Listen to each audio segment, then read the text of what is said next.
This is the Bitcoin Made Simple podcast. Here's your host, Cory Tusick. Hey everybody, thanks for tuning in. On this week's episode, I think I'm just going to talk because I had some things pop up earlier this week, family-wise, that kind of delayed everything. I put a tweet out there saying that it kind of pushed things back, but I committed to putting out one episode a week, so I want to make sure you guys get one. So I'm going to kind of ramble a little bit, and if you guys like it, then I'll do more of them. If you don't, then, obviously I will know that by the listeners and I'll be able to tell. So I won't do it again if I bore you to death. So yeah, just get into a little bit of, what went on, what I was dealing with, and then also some Bitcoin stuff that happened for me that I've been dealing with as well. So the sponsor is Coinbeast. That is, you can go to coinbeast.com, and I'm not going to do the whole ad read. I'm just going to kind of mix it up a little bit, as they said I could do from time to time. But yeah, go if you want to learn anything about Bitcoin, they have Bitcoin pros on there. You can go on there and book a time to sit down with a Bitcoin pro and get all the information you need. So go to coinbeast.com. I highly recommend that. And then also brought to you by Movies Plus. That's my streaming platform. Just go to mymoviesplus.com or search in the App Store Movies Plus, and you will find the app. Download it, sign up for a free trial, free 30-day trial, and hopefully you'll enjoy it. We're adding new titles all the time. So anyways, I can kill the music. So yeah, to get into it, sorry that I just got away from me this week. If you are a parent or just a human being, you know what that's like. It happens from time to time. And it is, I'll say it is kind of difficult for this podcast. Like, the podcasting takes a lot more time than you really thought it was. Like almost everybody, virtually everybody does the podcasting as a hobby. And, I was like, I'm willing to do it and spend some time for it, but actually there's a decent amount of prep. So a lot of respect to the people that are cranking out, multiple episodes a week. That has to be a lot. So yeah, I'm always, I'm super busy with everything else I'm doing, but trying to always make sure I can schedule somebody and get something set up so that I have next week's episode ready and yada, yada. Anyways, this week got a little messed up because on Monday, my son had, I'll just say for privacy purposes, let's just say it was a medical episode, emergency type episode that, kind of like completely shook us all, involved hospital stay, all that kind of crazy stuff. It's so not only did that take all my time and everything, but if you're a parent, I mean, if you're anybody, if you love anybody, but I love my wife and kids more than anything in the world. I love them more than life itself. And so that was pretty scary. Just to give you an idea, like, I was sitting there with my son, who's completely unresponsive, and just trying to get him to hear me, to hear his dad's voice. I will tell this little anecdote about it. Sorry if I get too much on the personal side, but like I said, I'm just rambling here on a Friday night, sitting here trying to collect my thoughts after an insane week. When he was little, this is our first, when he was little, he used to do this cute thing. It was really adorable. He would, if he was falling asleep with me or my wife, he would play with our chin, like just with one hand, play with our chin. And I always likened it to, I was like, oh, he maybe like can tell which chin is which, like in the darkness, maybe when he's falling asleep, like, okay, that's daddy, that's mommy. It was just a cute, reassuring thing. And then it lasted till he was about 2.5. And he would sit there and say things like, daddy chin, when he could start to talk. It was just the cutest thing. And as you'll find out when you become a parent, or if you are a parent, this, that there are certain cute things that your kids do that you just love and adore, and then there's no telling when it's going to end, because they just grow out of certain things, and all of a sudden it's gone and it's done, and that's always a gut punch, because you just all of a sudden go, wait a minute, when was the last time that cute thing happened that they used to do? And you're like, oh, I guess that doesn't happen anymore. But anyways, I'll try not to get emotional about this, but the reason I bring that anecdote up is because he hasn't done that chin thing since he was like 2.5. And on Monday, when he was having this episode where he is literally unresponsive, unable to do anything, and I'm just sitting there pleading with him, I mean, ambulance is on the way, and I'm just trying to get him to know that daddy's there, know that daddy's with him, and that he's going to be okay. And I was asking him, I said, give me, tell me, can you hear me? Tell me you can hear me. Tell me you can hear me. And all of a sudden, with his right hand, he reached up and started playing with my chin. And like, just absolutely, like hit me immediately. I was like, he knew, like, he doesn't even remember at this point, but, you know, just as a parent, that's what you want to do, is you want to be there for your kid, um, and make them feel better. So, yeah. So anyways, so that is what happened. And then, we're dealing with hospital and, all that kind of stuff. And, we have more than one kid. And so it's like, you're doing the charade, you're doing the carousel of, like, one parent here, one parent there, dropping off with grandparents, yada, yada, just back and forth, back and forth. And thankfully, I mean, business wise, I have a lot of people that can, back me up. I mean, I had a call with my partners at like 11 o'clock on Monday, and they were like texting me at like 11:15. They were like, we're waiting for you. Are you coming on? And I was like, oh my God, like, sorry.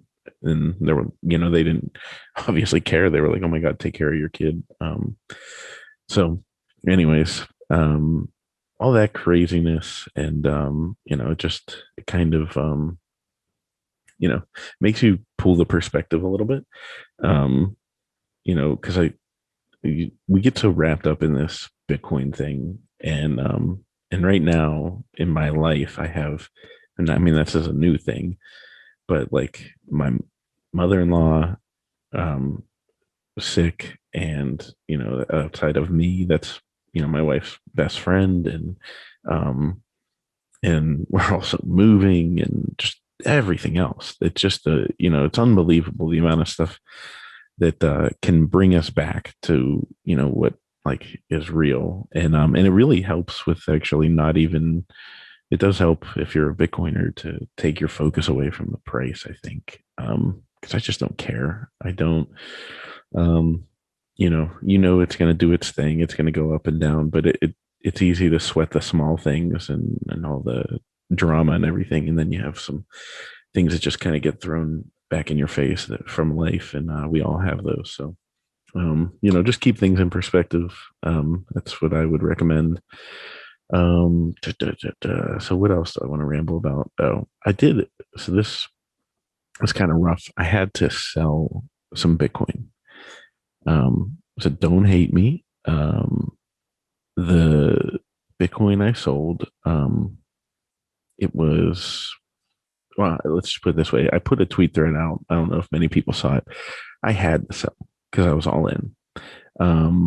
And being all in, I've discovered, basically means that you have, no money left anywhere, and you are just, you can't even get anything out of your couch cushions or anything. And I was completely okay with that. But so what the situation is we're moving into a new house. But the sale, we had to buy the new house before we sell the current one. And it was just the circumstances. That's the way it lined up. So that meant that I was not going to be able to use the cash from the old house to, get into the new house. So I had to sell some Bitcoin, and it sucks. It sucked. Um, and I got to be honest, I thought that I was gonna feel a little bit better. So to give you, I sold a chunk of Bitcoin at 57K, and as we stand right now on Friday, was it December 10th, at let me see if I can find the price. This is how hard. I don't even check the price. I just don't care. What is the price? Pulling it up on another tab, and the internet is moving slow. Uh, Geez, I hope the new internet, our new house. Maybe we'll just get it off Starlink. Talk to Elon and get a. Okay, so we're sitting at like 48K, um, and it was like the timing actually worked out really well because I sold the Bitcoin, and I just sold it. I told myself I was going to sell it. I wasn't going to try to time anything. And I was like, I'm just going to sell it when the mortgage broker says, okay, we need, like, that cash needs to happen now, like at the last possible moment. So I waited, and then so I sold at 57, convinced that it was just we were gonna see 100K any minute. Um, and then my big thing was, oh God, if there's any way it could still be at 57, in like 45 days or whatever it is, that we'll have the money where I can then replace that Bitcoin. Um, I was like, I would give, that I hope so. So you would think, because it was like within a day, was down to like 47, or I don't even remember how low it got. Um, the only reason I saw it is I saw people talking about it online. And it was the first time in months that I'd actually, checked price. And I gotta admit, I thought I'd feel better. I thought that I would, in a way, be happy. I mean, granted, obviously, that was just a chunk of Bitcoin, and the rest of it is at the bottom of a lake somewhere.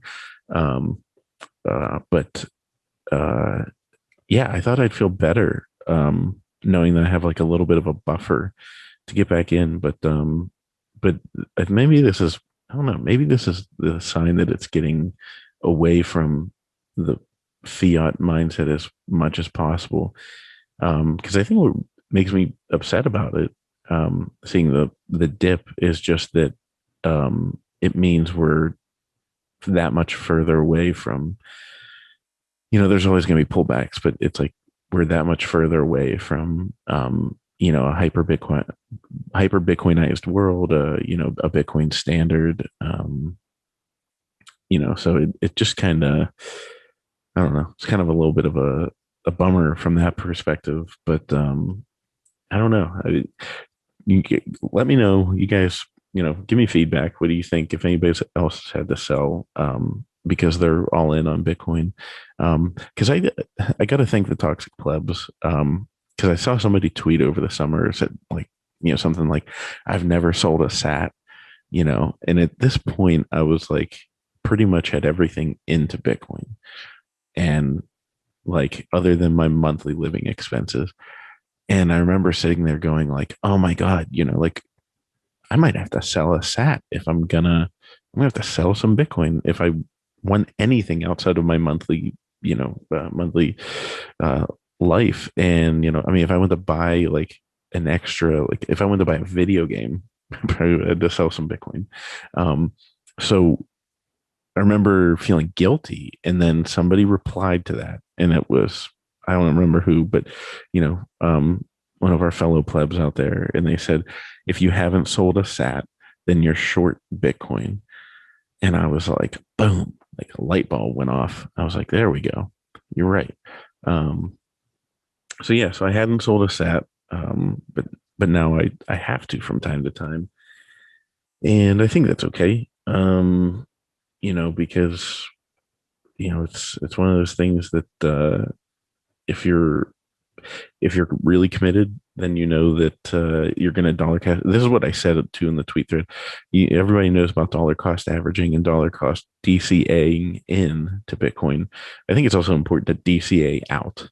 Like once you get to that full all in, everything's in Bitcoin. Like I said, what I committed to not doing is not trying to time the market. So, I waited until the mortgage broker was like, okay, you know, I need you need to write a check now. And that's when I sold.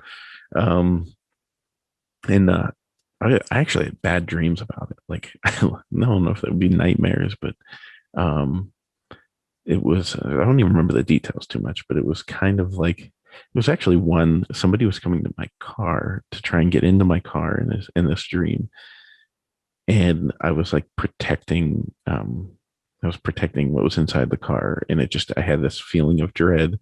And I don't know if that was like some kind of metaphor for the people that were, um, that bought my Bitcoin and just, makes me.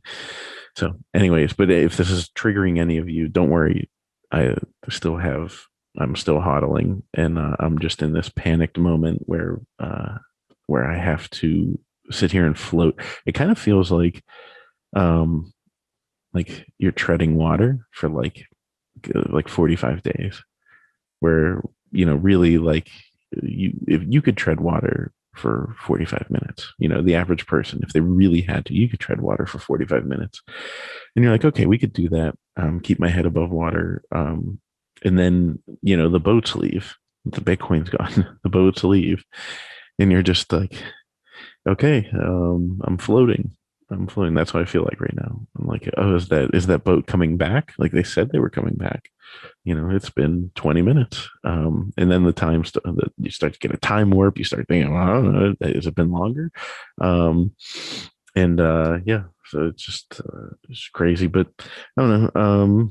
See what the other things. My Steelers beat the Baltimore Ravens on Sunday. So Adam Meister's Baltimore Ravens went down. But if you're a football fan, an American football fan at all, and have paid attention, you'll know that the Steelers this year are bipolar and just absolutely up and down. Also, I saw in the NFL, Demaryius Thomas died. That's a shame.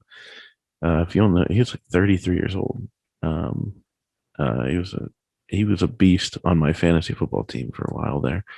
But yeah, what to look up to Peter McCormick. I listened to his interview with oh my God, what's his name? Luke's doing some stuff with him now. What's it? Mark Moss. And I gotta say, I gotta listen to the whole interview again, because it was really interesting to hear him talk about the long cycles that we go through in life and how in humanity. And right now we're nearing a super centralized point in time, and the pendulum will swing back the other way. And I was thinking about this with how centralized everything is. Like it was as stupid as it was. I was ordering pizza tonight, and when I called, like it didn't go to the pizza store. It was like I don't know if you guys have ever had that Blaze pizza. Phenomenal. Probably full of garbage and terrible for your body, but yeah, they're a chain. I don't know how popular they are, but they like you get like it's kind of like Subway. You go through and they like put your toppings on as you tell them to, and then they put it in this this flame grill or oven or whatever, and just cook it right there. And so anyways, I called, and like you don't get the people at the store, because I called. Basically the gist of it was like my wife had ordered it on the app, and it was going to be ready for a certain time, and it would have been better if it was ready 15 minutes earlier. So I tried calling to say, hey, figured it was like the old time. Maybe this is me being like a boomer, but it's like old times, like, hey, you see that order on there for, so and so. I'm actually going to be there in 15 minutes earlier. So can you just get it started now? Blah, blah, blah, blah, blah.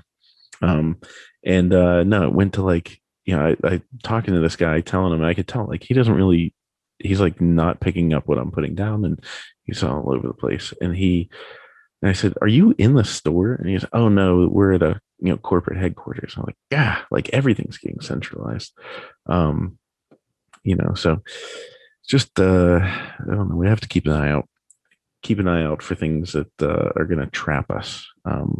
Get off of Facebook, and really, as we are all sitting here on Twitter, everybody should get off Twitter because it's such a absolute time drain, and it's a brain drain as well. And there's so many better things we can be doing. So, anyways, that's my advice for that. Also, with another Bitcoin thing, if any of you have any experience with mining at home, please reach out to me with some tips. And I just recorded with Bob Burnett, who was a former CTO at Gateway Computers. He does mining, so that'll be coming out next week because, like I said, everything got backed up, so I didn't have a chance to edit, do intros, all that fun stuff. This is going to be much easier because I'm just recording and then throw it up there and see if you guys even want to hear me talk. But yeah, so mining. So the Bitcoin mining, I was thinking about, I told my wife I wanted to buy a bunch of them. And then she said, well, why don't we just start with one? So she said, like, maybe get like an S9. I think you can get one for a couple $100, $400 or $500. And they make a profit of like $90 worth of Bitcoin a month. So if it's a $500, if it's $500, then you're making your money back within 5, 6 months, and then everything else is profit. But I have so many questions because I'm like, is it really that loud? Like Hoddle Tarantula, whenever I had him on and talked to him, he said it sounds like a vacuum cleaner, like in the other room. I'm like, holy crap! So in this new house, I want to set up some mining, but I want to make sure it's not going to be. My wife said, get one and just get started, and we'll dip our toes in. Is it going to be that loud? Is it going to be in it? Need to be in another, like, buried in another room, or is it gonna? I don't know. Just I need some feedback on that. And then also, anybody knows of some good like companies that make pods? I know Upstream. I don't know if Upstream does smaller pods, but I'm gonna start some business mining as well, with some partners that it was hilarious. My business partner calls me up and goes, I mean, one of my business partners knows obviously that I'm all into Bitcoin. He goes, I was just talking to somebody that does mining and he makes a ton of money. And, is this doable? And I was like, yeah. And he's like, all right, let's do it. Um, and he's the money person. So I was like, yeah, sure, let's go. But yeah, Bob Burnett, he recommended me Digital Shovel. Yeah, that's what Digital Shovel. Um, and I don't know. I mean, they look pretty good, but I'm kind of shopping right now. So feedback, please. If anybody's ever dealt with anything like that, just some kind of hut. It's gonna be a little weird though, like because I'm gonna do it on my new property. My new property is acres of land, and there's some woods mixed in. But I want to like, I want to put like, I want the hut to be there and like be incognito or like not noticeable. So like I would ideally like it to like blend in with the woods around it and like make it look like on the outside like it's some kind of like shanty that like a hunter uses to like go sit in, or I don't know. Instead of like they look super modern on the outside and all this crazy stuff. So it's like I don't anybody ever dealt with that, like please let me know, because like it could be out of sight for me, but like, wouldn't it just be weird to like have? I gotta maybe talk to the Hollow Tarantula about this because he's on like stranded mining and everything. But I'm just having this hard time picturing. So my business partners are like, well, let's do it, yeah. And I said, okay, we could do it on my property, and that would save costs, different things. But I'm thinking like I'm just picturing in the middle of the woods this like thing just sitting there. looks like a that looks like a spaceship, like a rectangular spaceship with a bunch of fans on it, and I just like a creep like walk out there like once a couple times a week and make sure everything's running and humming and all that kind of stuff. So I don't know. You tell me, plebs, if I'm being weird. Although I do need to talk to TC Meditation. If you guys have ever heard him on Spaces, I think he has a greenhouse that gets warmed by the miners. So that's something I want to look into because that would be pretty awesome to have like year round crop harvesting. So anyways, that's my thoughts. Maybe if I keep doing this, I don't know, because I probably talked for like half an hour. And if I keep doing this, then maybe I could